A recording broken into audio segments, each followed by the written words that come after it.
Are there screws under the feet? There are screws under the feet.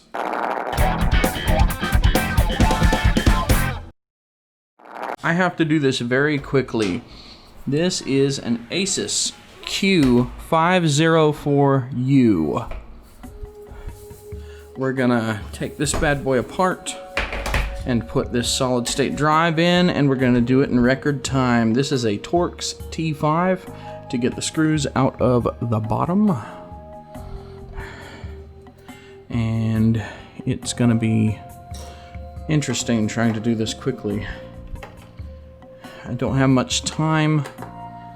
This computer's about 3 years old. It's got a 7th generation i5 in it, and it's pretty good as far as specs go. I'm not sure if it can take an M2 solid state drive, but I don't carry M2 solid state drives as standard because the SATA ones go in anything and the M2s don't go in anything. In fact, the M2s generally only go in newer machines. So, yeah. Look at this nonsense. You see this? You see this? They put it at an angle because they don't like you. Yeah. The threads seem to go a lot deeper on these front ones than on the back ones too, which is mildly frustrating to say the least. But there are 10 screws on the bottom and they all have to come out, because if you don't get all 10 screws out, this giant plate won't come off. So there's one here, and that'll be the end of that, I hope.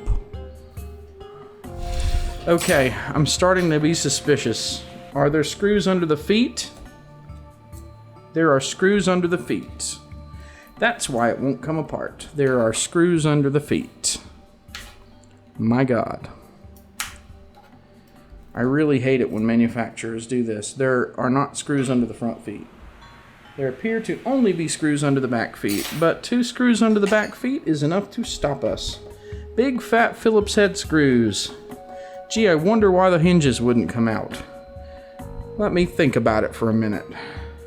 At least we know the hinge area is really strong. I bet you I don't have to redo the hinges on this thing. Good grief. Yeah, now we can get it up in there. And that's the end of that. Okay. Mystery solved. I'm gonna blow it out. Oh my God. Well, that was terrible. Okay. Battery. Here. Heatsink, non-replaceable CPU, non-replaceable RAM, it looks like there. This should be covering up a piece of replaceable RAM, which I will reseat while I'm in here because it's there, and, well, I don't want to not reseat it. There is an M2 solid-state drive socket in this computer. Ding, ding, ding, we have a winner, but it only has an anchor there, so chances are it only takes 2280 type drives and not any of the smaller or bigger sizes. But the vast majority of SSDs are 2280s anyway, so who cares? Now I've noticed this hard drive is held in with 8 screws, 4 for the caddy, 4 for the drive, but the ones in the drive are accessible from underneath right here, so I will leave 1 screw in the caddy and take all the drive screws out using the caddy being anchored where it is as a helper. Normally you have to line all this junk up and do it by hand, and it takes forever and is so annoying and dull. I'm going to check the hinge screws really fast, tighten them a little bit. I don't know if that battery screw even goes through the hinge, but always check your hinges while you're in here. You may as well check your hinge screws. Get this last hard drive screw here, and we can remove the hard drive.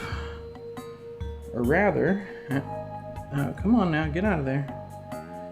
Or rather, we can yank the caddy, pull the drive from the cable, put the SSD in its place.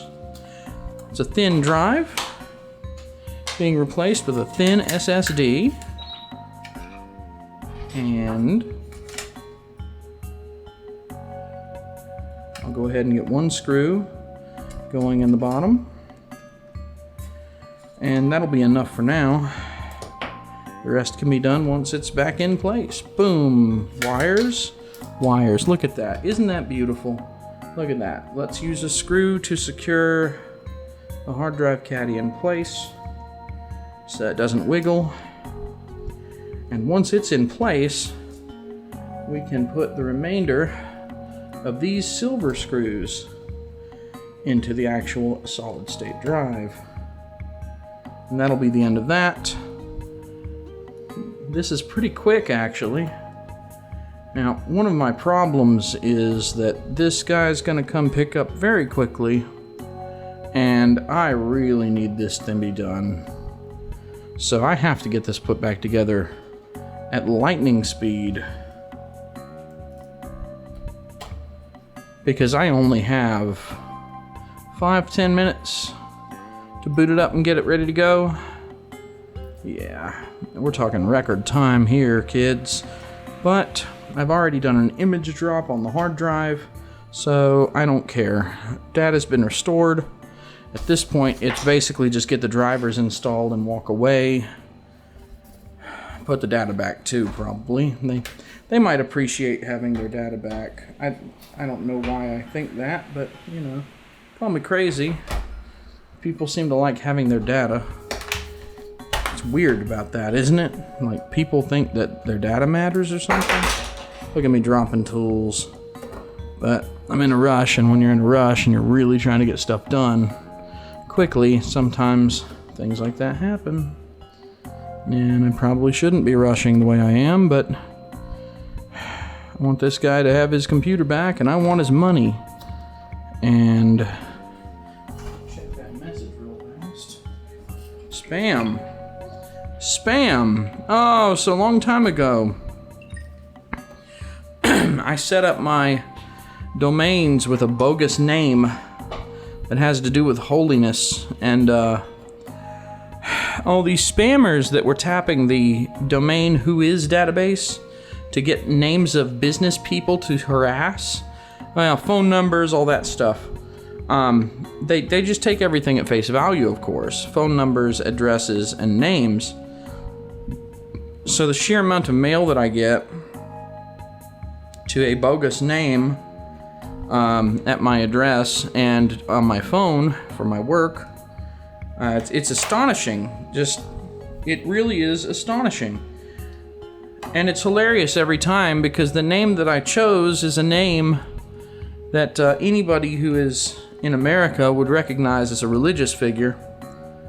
And anybody who's a human, let's just put it this way, I've had telemarketers chuckle, and they know that I've caught them as soon as they say it. So, yeah, it's pretty fun. Alright. I wish there was a faster way to get these stinking screws in, but they're tiny, tiny Torxes, and there's just not a quick way to do this. If there's one thing that I could really pin Asus for, it's this nonsense where they've decided that they're going to use these teeny tiny Torxes instead of Phillips head screws. And you know, maybe the Torx, maybe the 6-pointed head on a Torx gives you better control. I don't know. There could be an engineering reason that they've gone to Torx for small screws like this, or that Apple uses Pentalobe instead of Torx. But there may be a very valid reason for this. I am skeptical, to say the least. So that's it. Solid state drive installed, and now it's just booted up and finish the job. That's great. Y'all have a wonderful day. Thank you for watching. Take care.